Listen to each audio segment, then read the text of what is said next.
Hello, Prof. How are you doing today? Hi, great as usual. So, this is your episode number 3, right? Yeah. Great. So, how has the response for episode 1 and 2 been? Oh, it's picking up. Okay, I'm hopeful. that's great. So, I'm guessing today is not about Hindi cinema. We have done enough on cinema. For We'll move now, on. for now, you mean? Yes, Okay. So, what are we moving on to today? we are actually moving on. So, we are going to talk about travel destination. Oh, that's quite fabulous. If I'm not mistaken, you also have traveled quite a bit and love photography, and you have quite a few good photographs. That's right. Are we going to get a glimpse of that as well? Yeah, you might. You will have to watch and find out. Great. So, how about we begin episode 3 for Chat Masala? Okay, so what are we starting with? Is it going to be Kashmir to Kanyakumari? Yes, but not in that sequence. All right, so the floor is to you. Let's begin. What do you want to talk about first? So, my favorite destination in India is no surprise to many. It's Goa. And why? It's mainly the feni, the fun, and the food. In fact, that was the title given by a group which I recently went to Goa with for our outing. And it's mostly true.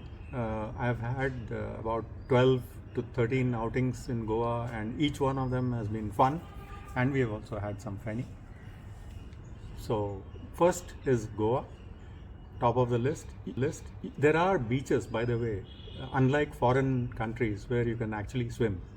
They are not very cold, unlike some European or American beaches. So you can actually swim there. So that's one major destination within India. The second I would recommend, which is different, not actually very far from Goa either, but it's Hampi, and it's the capital of the old Vijayanagar kingdom. And I think if at all one had to live in a kingdom like in the past, this is the place to be, because it has a very well planned, beautiful city on the banks of the Tungabhadra river in Karnataka, and every place that you visit there is worth looking at. Great. So, do you have a seasonal preference for Goa and Hampi? Seasons, Goa, yes, anytime other than the monsoon, basically because you can swim on the beaches. Hampi, it would be hot during April and May, so anything other than that should be fine. All right, that sounds great. And if I'm not mistaken, Hampi also has a bit of a hippie life culture. So I guess Goa and Hampi would be a great choice for people who want to unwind and chill, right? Yeah. All right, let's move on to your next category. What would you like to talk about next? Hey, by the way, do we have any historic places in your list? Yes, quite a few. There are two or three at the top of my list. Start with Udaipur, because I think that is my favorite in Rajasthan. It has a beautiful lake palace, of course, but it also has a ropeway, which, if you get to the top of it, it gives you a beautiful view of the city and also the lake palace. So, among other things, these are my favorite things in Udaipur to do, along with maybe the local cuisine and Bagor Ki Haveli, which is a beautiful museum which used to be the residence of one of the kings living there. Second would be Jaisalmer. Firstly, because it's different, because it has a desert and you can live in a tent within the desert area, and there are plenty of people who will take you out on a desert safari, both in a vehicle, jeep, also on a camel, and the camels are certainly worth a look. Also, the people who drive those camels around, the shepherds, so called camel shepherds, are a breed apart. So they'll chat with you and tell you a little bit about the history. It's the Thar Desert nearby.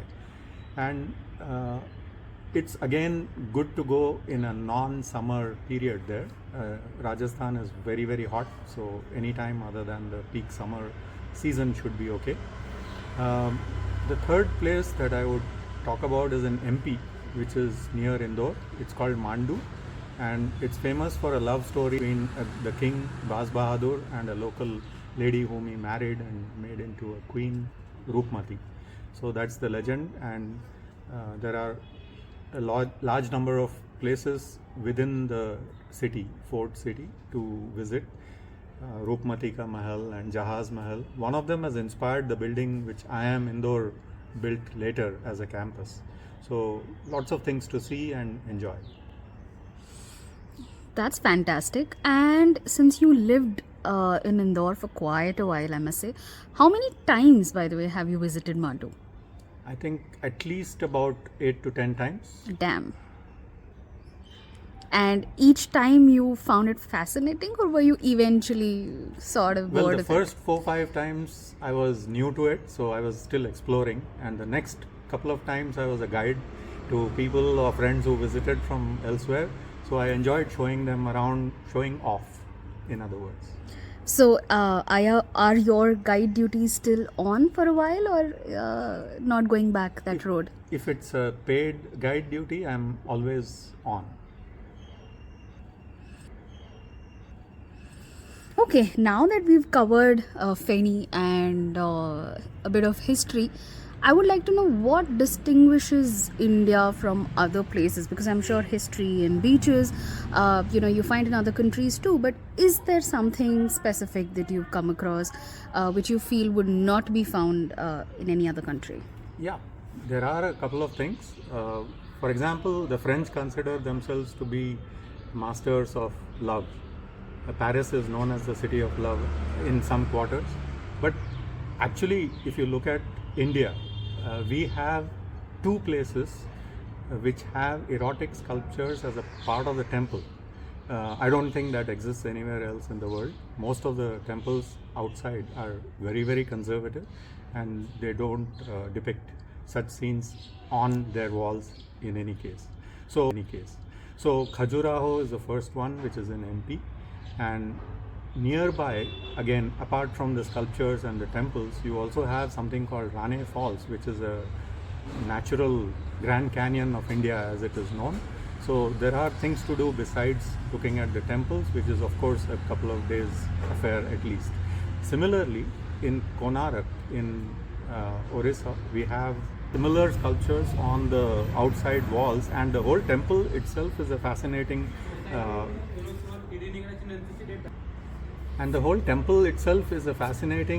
structure in the shape of a chariot with wheels on either side. So it makes for a brilliant visit with viewing for half a day at least. All right, that definitely was quite informative, and I shall look forward to visiting these places as well. Okay. Anything else that pops in your mind when you talk about, let's say, a bit of the coastal side of our country? Apart from the beaches. Yeah, there is, of course, which is God's own country, according to an ad campaign, which is true in the form of greenery that it has, and of course, houseboats. And the second place which comes to mind when I think of these two things is Kashmir at the other end of India, which also has houseboats on the lake, Dal Lake. Very, very interesting trip to take, and plenty of places to see besides, which have greenery and snow in the right seasons. So both seasons are good for Kerala and Kashmir. So when you say Kerala, that's can you think of a place that you particularly liked visiting, because it's a huge God's own country? There are two distinct regions which I would probably divide it as a tourist. One is northern Kerala near Calicut or Wayanad, where Vasco da Gama also had landed initially from Portugal when he came. And the second would be the southern part, maybe Kovalam Beach, Trivandrum and the surrounding areas, not too far from Kanyakumari either. Well, while we are talking about Kerala, how can we miss tea gardens or coffee plantations? So, any of the places, particularly in India, that took your breath away with these? Yeah, there are 2 or 3 regions in India which grow tea. For example, Kunnur and Kotagiri are the regions near Ooty which have tea gardens, plenty of them, and they are beautiful. The similar ones I saw abroad in Sri Lanka as well on another trip. But Assam, particularly near in and around Jorhat, is another place where tea gardens are of a different kind, maybe low altitude tea, Assam tea as it is known in India, is grown there, and that's also a region to visit in my opinion. Perfect. I think Jorhat, is that how it's pronounced? Jorhat. Jorhat. That's a unique destination. I haven't heard of it. If somebody had to make an itinerary to visit this place, how many days should we park aside? I think a couple of days in Jorhat and then move on to some other places in Assam, because there are plenty of places and Assam is a large state. So you can start with Guwahati, move on to Jorhat, and then move on to further end of Assam, which is Dibrugarh and Tinsukia. I'm telling you, Prof, you ought to start a travel agency too.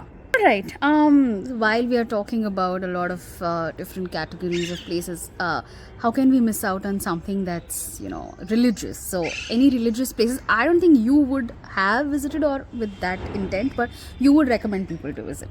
Well, there are temples in almost every part of India, and many of them are unique, many of them are worth visiting. In Karnataka, for example, you have Belur and Halebeedu. But we also have non-Hindu temples and religious places which are quite famous as tourist destinations. For example, Ajmer Dargah. We also have Hazrat Nizamuddin Dargah, and we have monasteries, which are a unique feature of Buddhism in places like Ladakh. So Ladakh has excellent options if you want to look at something different, which is a cold desert. India has all kinds of climate actually, if you go from Kanyakumari to Kashmir, and Ladakh is one of those unique places which has beautiful destinations, not just the capital city but many places around it, and these are all reachable within a day from Leh if you live in the capital city and make trips. Great. That's quite a bit on my bucket list that I think I must, add. But however, there was this one movie that was made called on Badrinath or around that theme. So, have you been to Badrinath by any And the chance? movie was actually on Kedarnath, and that was the Kedarnath. title of the film as well. Right. But yes, Kedarnath and Badrinath are two other religious destinations which are very, very famous and well worth a visit. Kedarnath, of course, requires you to trek or ride on pony back for a few kilometers. Badrinath is reachable by road. So that's the difference, but both are worth a visit. Hey, you also mentioned Sri Lanka in between. So, can we look at also an episode where you talk about international destinations? Oh yeah, we'll be happy to. I have quite a lot of stuff to say on that subject. All right. So, what would you say as parting words to your viewers about travel? Grab your backpack and get started. All right. So, we'll see you in episode number 4 with international destinations. Sure. Till then, take care. Bye bye. Okay, bye.